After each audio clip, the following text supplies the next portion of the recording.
So who is LeRoy Nellis? You know, sometimes I ask myself the same question. Fellow Toastmasters and welcome guests, I hope in the next 4 to 6 minutes I can scratch the surface just enough to answer that question for you.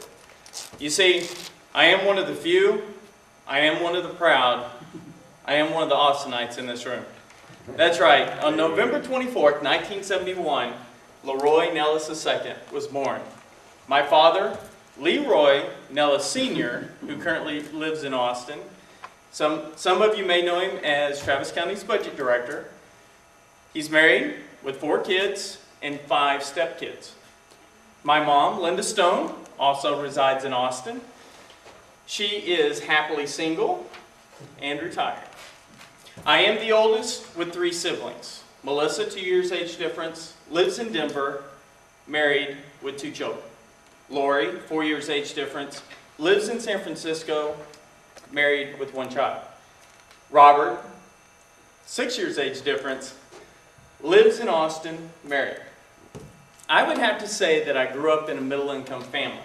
See, up until the age of 17, I had pretty much anything I ever needed.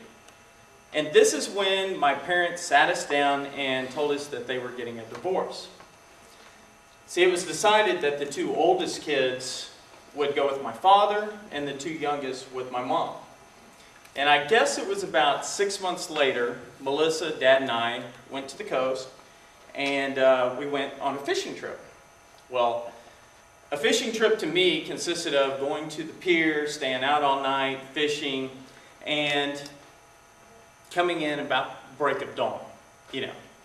And so my dad had a fishing trip scheduled that morning, and he had called my sister and asked her for both of us to come to lunch. Well, I was exhausted, and I would have to describe my sister as being very focused. You see, because when he told her that we were both to come to lunch, she took that as we had to come to lunch. So she woke me up and asked me, and I said, "No, Melissa, I'm not interested, I'm tired, leave me alone." She kept on and kept on and kept on. It was almost relentless. So, needless to say that I did wake up, and it turned into a verbal warfare.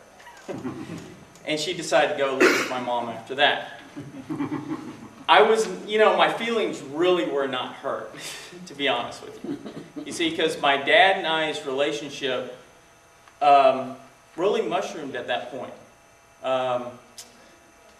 So much so that if you were an outsider looking in, you would almost have to say that my dad was going through somewhat of a midlife crisis. And the only other way I could kind of describe it is, we partied like rock stars. So this was a very high time in my life. But that all was to change when that telephone call came in. And that phone call was my dad being deployed to Desert Storm. And I'll never forget the day that he sat me down and he said, "Son,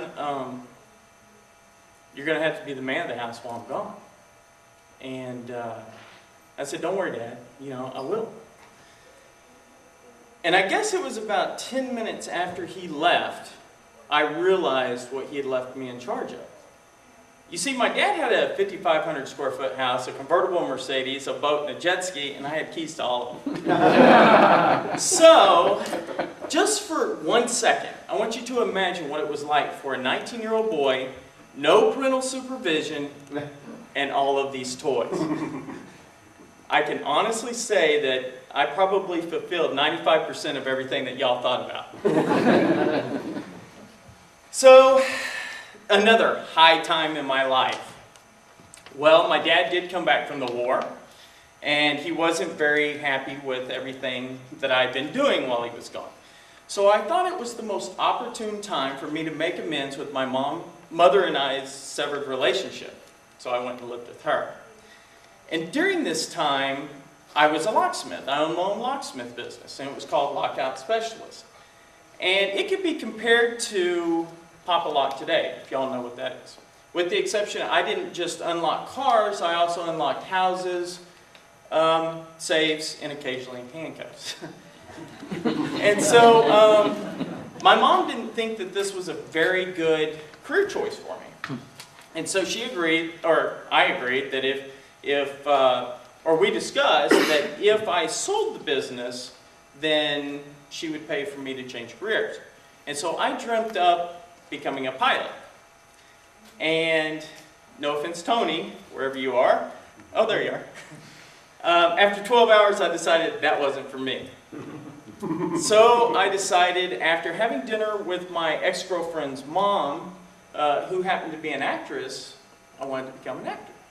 So I was in college at the time. I went to theater. I signed up for theater. I was signed up for private acting lessons. And after I had 3 agents, multiple commercials. I did a major motion picture. I thought I was on top of the world. I was 25 years old, but see, I was still living at home with my mom.